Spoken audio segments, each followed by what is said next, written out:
내가 너희 중에서 예수 그리스도와 그의 십자가에 못 박히신 것 외에는 아무것도 알지 아니하기로 작정하였음이라. 고린도전서 2장 2절 말씀. 우리는 예수 그리스도를 믿습니다. 더 분명한 것은 예수 그리스도께서 내 죄 때문에 십자가에 못 박히신 것을 확실하게 붙잡아 믿고 있습니다.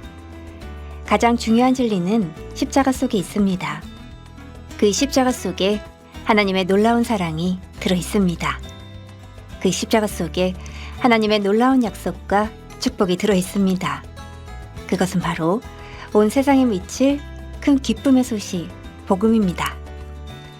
형제자매님들 안녕하세요. 뿌리 깊은 시드나무입니다.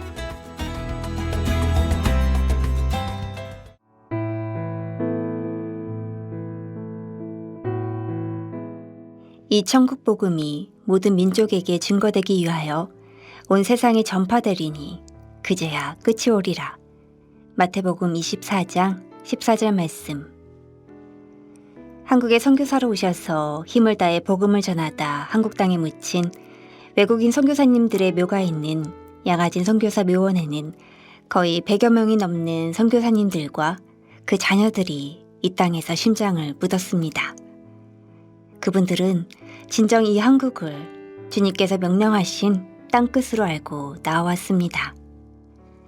만일 내게 1000번의 생명이 주어진다면 그 모두를 한국에 바치리라. 1907년 25세의 젊은 나이로 조선에 선교사로 와서 1년이 채 안 되어 26세의 나이에 순교한 루비 켄드릭 선교사의 비석에 적힌 글입니다. 다음은 루비 켄드릭이 한국에 선교사로 와서 부모님께 보낸 편지입니다. 사랑하는 아버지 어머니, 이곳 조선 땅에 오기 전 집들에 심었던 꽃들이 활짝 피어났다는 소식을 들었을 때 하루 종일 집 생각만 했습니다.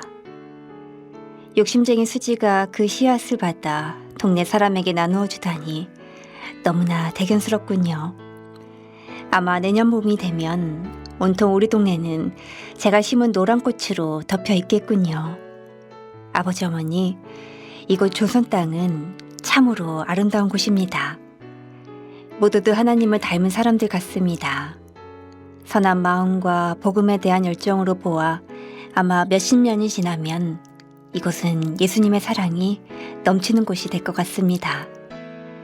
저는 복음을 듣기 위해 20km를 맨발로 걸어오는 어린아이들을 보았을 때 그들 안에 있는 하나님의 사랑 때문에 오히려 위로를 받습니다. 그러나 한편에서는 탄압이 점점 심해지고 있습니다. 그저께는 예수님을 영접한 지 일주일도 안 된 서너 명이 끌려가 순교했고 토마스 선교사와 제임스 선교사도 순교했습니다. 선교 본부에서는 철수하라는 지시가 있었지만 대부분의 선교사들은 그들이 전도한 조선인들과 아직도 숨어서 예배를 드리고 있습니다. 그들은 모두가 순교를 할 작정인가 봅니다. 오늘 밤은 유난히도 고향으로 돌아가고 싶습니다. 외국인을 죽이고 기독교를 중화한다는 소문 때문에 부두에서 저를 끝까지 말리셨던 어머니 얼굴이 자꾸 제 눈앞에 어른거립니다. 아버지 어머니, 어쩌면 이 편지가 마지막일 수도 있습니다.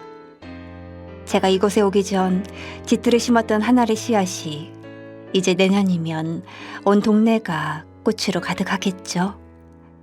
그리고 또 다른 씨앗을 만들어내겠죠. 저는 이곳에 작은 씨앗이 되기로 결심했습니다. 제가 씨앗이 되어 이 땅에 묻히게 되었을 때 아마 하나님의 시간이 되면 조선 땅에는 많은 꽃들이 피고 그들도 여러 나라에서 씨앗이 될 것입니다. 저는 이 땅에 저의 심장을 묻겠습니다. 바로 이것은 제가 조선을 향해 가지는 열정이 아니라 하나님께서 조선을 향해 가지신 열정이라는 것을 알게 되었습니다. 아버지 어머니 사랑합니다. 루비 켄드릭은 미국 텍사스 남감리교회의 독실한 가정에서 태어나 소녀 시절부터 불신자들을 향한 영혼 구원의 열정으로 가득했었습니다. 그녀는 텍사스 웨비 청년의 대표가 되었고 1907년 9월에 남감리교회 여자외구 선교부의 파송을 받아 마침내 조선에 오게 되었으며 선교지인 개성에서 한국말을 배우면서 선교 사역을 시작하였습니다. 그러던 중 루비 캔드릭은 맹장염에 걸려서 서울로 이송되어 수술을 받던 중 조선 선교의 꿈을 이루지도 못한 채 26세의 꽃다운 나이로 낯선 이국의 땅에서 주님의 부르심을 받았습니다. 그러나 그녀의 죽음은 결코 헛되지 않았습니다. 그녀가 세상을 떠나기 직전 주변 사람들에게 만일 내가 죽으면 텍사스 청년들에게 10명씩, 20명씩 조선 선교사로 오라고 일러주십시오 라는 유언을 남겼는데 이 말은 텍사스 웨비 청년회의 선교대회장에 전달되었습니다. 그리고 1000의 생명이 있다면 1000의 생명을 모두 한국을 위해 바치겠다는 편지 내용은 웨비 청년회의 선교대회장에 참석한 수많은 젊은이의 가슴에 선교의 불씨를 지피는 계기가 되었습니다. 그리고 그들 중 20여 명이 운둔의 나라 조선 선교사로 지망을 하여 낯선 땅 한국의 복음을 위해 선교사로 헌신하게 됩니다. 그리고 그들은 선교 헌금을 모아 매년 선교비로 지원하였습니다. 내가 진실로 진실로 너희에게 이르노니 한 알의 밀이 땅에 떨어져 죽지 아니하면 한 알 그대로 있고 죽으면 많은 열매를 맺느니라. 요한복음 12장 24절 말씀. 지금 우리가 구원받고 풍부한 신앙생활을 할 수 있는 이유는 예수님께서 복음을 완성하시고 초대교회 사도들이 복음을 전파하고 또 앞서간 그리스도인들이 복음을 전했기 때문입니다. 이제 우리가 한 알의 밀이 되어 뿌려져야 할 차례입니다. 가정에서, 직장에서, 내가 있는 그곳에서 최초의 씨앗이 되어야 합니다. 깨어있는 사람들 홈페이지에서 발췌하였습니다.